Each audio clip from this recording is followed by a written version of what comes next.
just had one of the most productive meetings I've ever had as a United States Senator.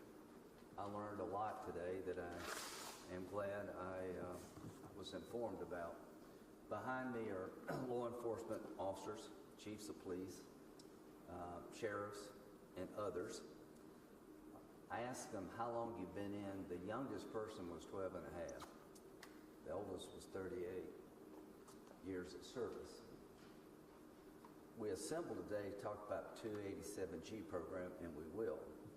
But I learned a lot today. Every police officer in that room gave the same answer to this question. How hard is it to recruit and retain qualified people to serve as law enforcement officers? And every one of them said it's the hardest they've ever seen in their career. South Carolina, America, let's wake up. The people who go out at night and work all day to keep us safe, these are the front lines protecting your family and your property, informed me today this is the hardest time in their career to be a law enforcement officer. We owe it to them to change that. We owe it to them to allow them to be able to recruit and retain qualified people. We owe it to ourselves. So what started out as a 287G meeting is turned into something much bigger. There's a shortfall in the state police retirement system, from 40 to 88 million, depending on who you talk to. Why does that matter to you? I would like officers to be able to retire when they're eligible, but to stay on if they would like. And if we don't shore up the retirement system, that gets to be harder to do. We've extended the time you have to serve from 25 years to 28 because of the shortfall. These are different jobs than most of us have. The reason you can retire at 20 in the military, it's a hard life. You move around a lot. You have to be physically active. Your family moves all over the world all the time. And 20 years, you should be able to retire if you choose. You get wore out. Being a police officer is a stressful job. Being a police officer's family is a stressful situation. They have more stress on them than any time in their careers. And we're going to lift some of their burdens. And how can we do that? Make sure that when they retire, the money is there for their retirement. And try to create systems that will bring new people in and retain the ones we have, take pressure off everybody else. So I am dedicated to helping not only the law enforcement officers in South Carolina, but throughout the nation to recruit and retain qualified people. The 287G program was started in 1996.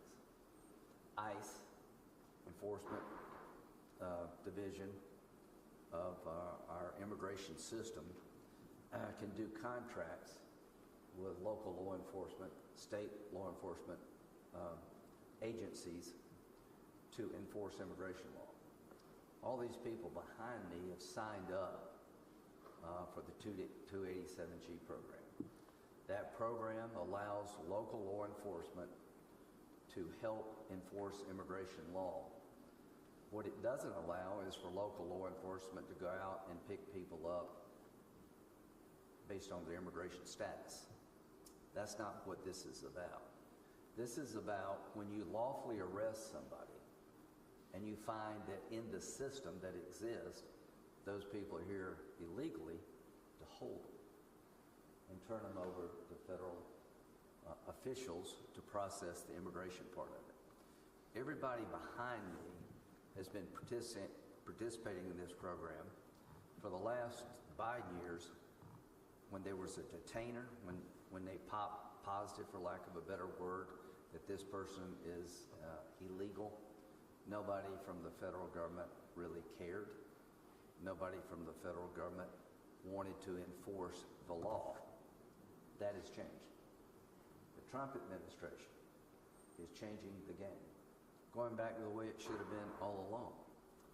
So the 287G program in South Carolina, my goal is to sign up more law enforcement agencies, more municipalities, more state agencies, to get our governor, who's been a great supporter of law enforcement, to encourage people to sign up for this program.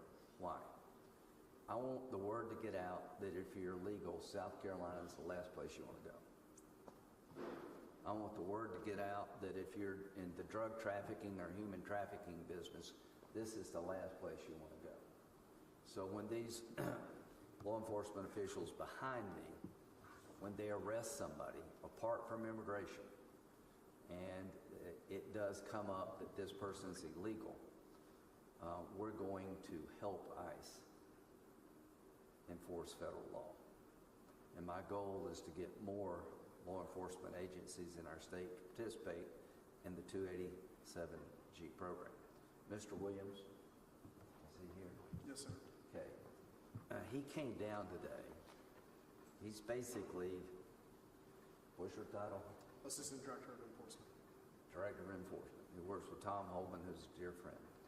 And he came to inform us about the Trump approach to the 287G program. The big, beautiful bill has over $1 billion for this program. What are we trying to accomplish? We're trying to empower local law enforcement to be partners with the federal government to deal with our illegal immigration problem. And I am excited about the potential of this program. This new $1 billion, I think, is going to be used to create incentives for people that will partner with the federal government. And again, this program only kicks in when somebody has been arrested apart from their status.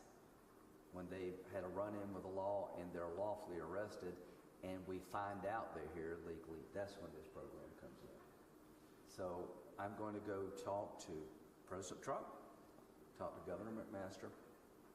I want to build on what we're doing. I'd like to put more money into the system, the 287G program, and create grants for states who participate at the highest levels. The more you do to help us with immigration, the more you'll be rewarded. In part, I want that money to be used to help recruitment and retention. So the best thing America could do right now is to incentivize local law enforcement to help the federal government with a terrible illegal immigration problem. And if they help the federal government, there will be money available for those who help to recruit and retain qualified people. This is a win-win. It does two things. It helps you enforce your immigration law to create deterrence, and it also comes up with a new and novel idea to keep people in the profession. So it's a work in progress. Mr. Williams and I will talk about this, but I've known about this program ever since I've been around. It started in 1996. But the Trump administration is committed to making 287G one of the most successful tools to combat illegal immigration that we've ever had in the toolbox. And we're deadly serious about enforcing our laws in America. I am for immigration reform. Illegal immigration has been a plague on our country. It's terrible for the illegal immigrant coming through, women getting raped and children being abused. There's no upside to this. And I'll just end with one quick story. The man who killed Laken Riley, a young girl from Georgia right down the road, had been detained several times. The last time he was caught, he was released from a facility in Texas because they didn't have bed space. The big, beautiful bill not only improves the 287G program, we have money to build 100,000 new beds, detention beds, so we don't have to let people go. I'm very proud of what this bill does in terms of border security, border enforcement. So that situation should never happen again. If we catch you, we should detain you and process you under the rule of law, not let you go. So the 287G program is going to have a renaissance. It's going to be used in ways at at a level we've never seen before. And I think the benefit to South Carolina is that when word gets out that you're part of an illegal organization, South Carolina is the last place you want to go. So I have the Clemson Police Chief here come and tell you about the program from a city's perspective, then we'll have Greenville Sheriff. So, Chief. Thank you, Senator. I want to thank the Senator for coming and informing us about the 2-day 7G program. We've heard a lot of rumors of changes in the program and what those changes might be, but he just reaffirmed what we already knew about the program, and that is, and he has said it many times, it is not a program to turn local law enforcement into immigration officers and send them out and go start rounding people up, kind of like a truancy program back in the day for school when we saw you truant, we gathered you up and took you back to school. This is for folks who are committing crimes in our community and are not here legally, and we take them through their due process through the criminal program, and then they're handed back off to the federal system. And so it is not designed, and there are no plans to design it to be what I just mentioned. We're not rounding folks up just because of their citizenship status. So again, thank you very much for coming, Senator, and if anybody has any questions, I'll answer them later. Okay, Sheriff Hobart. Yeah, I know many of you here. If you could also mention the recruitment and retention problem. Be glad to. I know a lot of y'all know me, but I'm Sheriff Hobart Lewis here, the Greenville County Sheriff. I want to thank Upstate Warrior Solutions for allowing us a great space to hold a very productive meeting this morning. Again, it was about 287G. We are partnered with ICE on 287G on the enforcement end. I hope the public knows, the community knows, that this is about deporting people who have committed crimes. This is not a roundup for anybody in your neighborhoods or children in schools, any of that stuff. We get a lot of those questions.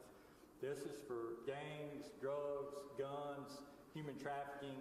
Those folks that are in the Greenville County Detention Center, we want to get them out of there, get them deported as quickly as we can. So we had a great meeting. We talked about possibly adding some task force officers to work on this type of thing, and that turned into a recruiting and retention discussion. And we all agree that we're in a little bit of a wage war with each other, with our city councils, county councils, all those things when you talk about pay for law enforcement across the state of South Carolina. And one common theme was the police officers' retirement system and when deputies and police officers are allowed to retire and return to work. We, as many of you know, we've worked on the return to work bill for a number of years with only just very, very little movement. So Senator Graham has agreed to help us with that recruiting and retention side of that.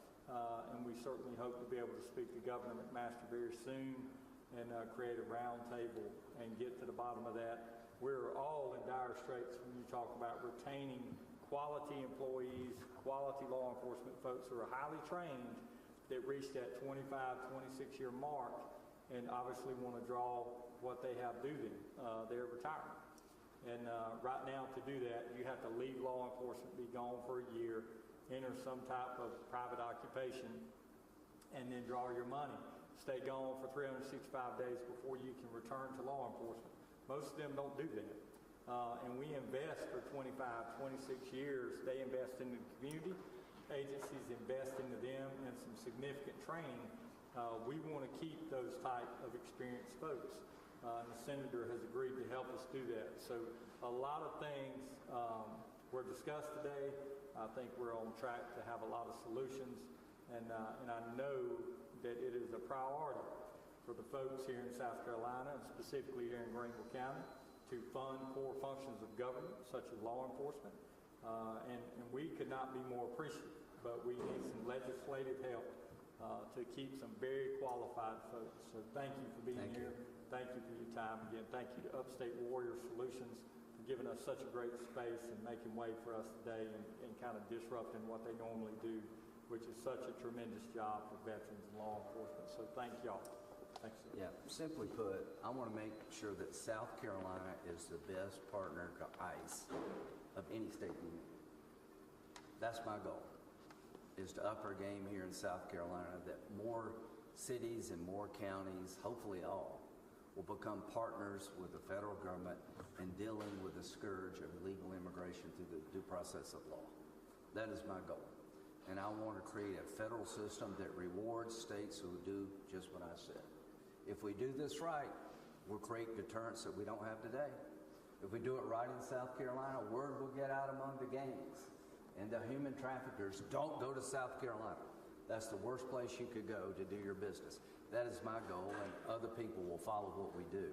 So I'm excited about this, to create a relationship between the state of South Carolina and ICE to make South Carolina the most productive partner that the federal government has when it comes to combating illegal immigration. And the one big beautiful bill gives us resources we only dreamed of just a year ago. And to President Trump, keep it up. You're doing the right thing. The other part of this solution is prosecuting people, making sure that once they're caught, they're put in the system and the law is applied fairly but firmly. And our local solicitor is here to tell us about what she is doing to help the federal government in this space.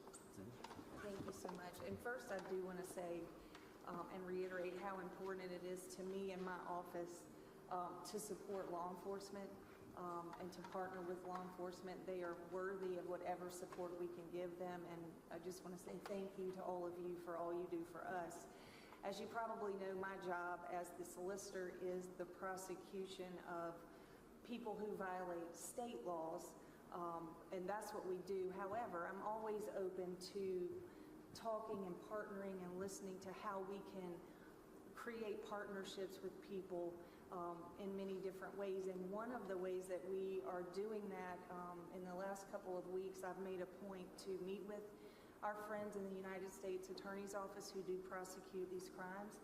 And I have assigned a prosecutor from my office to go work with the U.S. Attorney's Office as a special assistant U.S. attorney and help them with manpower to prosecute some of these cases. So in any way that we can support these efforts, we're happy to do it. That's the one small way right now I think we can do it, and I just appreciate all your attention on this issue. Thank you. Questions? Oh, I'm sorry. Would you like to say anything about the read? Okay. Yeah. This band's going to get retirement fixed. Questions? Senator Graham, I'm not about to be wiped up to war. I just wanted to ask emphasis on this being related to immigration, but specifically talking about the shortfalls that you mentioned in the police force. Do you Okay, believe that's... so two things that I hope you'll get from this. For 4 years, the federal government was AWOL in the 287G program. It's been around since 1996. President Trump, Mr. Williams, the man back here, are going to make sure that stops. That everybody who participates in the 287G program at the county, the state, and the local level will have a federal partner eager to help. And the more you do to help the federal government with legal immigration, the better it'll be for your community. That's what got me here. Again, I want South Carolina to be the showcase state of partnering with the federal government to defeat illegal immigration. That makes us all safer and more prosperous. Now, that's what started this thing. The big, beautiful bill has over $1 billion to up the resources to implement the 287G program. That's one of the things about the bill most people don't know about, but I'm very proud of it. Now, from the discussions today, I asked anything else on your mind. The first thing I got from everybody was, can you help us with recruitment and retention? Now, the youngest person in the room maybe is 10 years, the Spartanburg gentleman. But anyway, the average was well over 20 of serving in law enforcement. And they told me with one voice, it is the hardest they've ever seen to recruit and retain qualified people to be public service and law enforcement. And they mentioned the retirement problem. I know there are a lot of problems in Washington, but it seems to me that we would all want to come together quickly as possible to make it easier to join, for qualified people, make it easier to become a police officer and take care of them when time's up. So the 40 to 88, depending on who you talk to, shortfall in the police retirement system in South Carolina is a big problem, because we've had to stretch how long you have to be a police officer because limited resources in the retirement program. And at 25 years of being a cop is a long damn time to be a cop. I mean, I was a prosecutor before I got in this business, so I know cops pretty well. Bad cops, terrible. Very few of them are bad. Most of them are good. They're godsends to the community. We just got to make sure their life is easier and take some burden off their out of the plate for them. So what am I going to do? I'm going to try to take the 287G program, and the more you do to help the federal government will reward you as a state, but I want to make sure that reward is directed to recruitment and retention, that you can't build jails with it, that you have to take the money that's available for states at a certain level of participation to help recruit and retain. So that's one thing I want to do is the senator from South Carolina, Mr. Williams, is the expert in this area. I'm going to sit down with him and Tom Holman and find out a way, and we'll put more money into systems if we need to. How can we leverage the 287G program not only to help with illegal immigration, but also with help recruit and retention? This could be a twofer. This could be a home run. And that's what I am focused on. So the shortfall in the police retirement system and requiring to stay out a year, most people are not coming back if they leave for a year. The Terry program's for teachers. You enjoy your retirement and you keep teaching. I want to make it so that police officers, when they hit their retirement number, that they can stay in their profession. And you can't have that happen unless you shore up the retirement system. So if we can do this, one of the best things for retention would be that, let's say you hit 25, most of these people are 25. If you want to stay to 30, you can. That you can stay and not have to give up your retirement, not have to leave your profession. That would be a godsend to cities and counties. Keep qualified people who've been trained for all those years. That's much better than having to hire somebody from the beginning. But when it comes to getting people into this profession, one of the inducements would be a good retirement program. And that program's at risk. That program's at risk in South Carolina. I bet it's true all over the country. And we need to shore it up. Because when we shore it up, you're doing right by those who've served, and you're making it easier to find qualified people to do this job.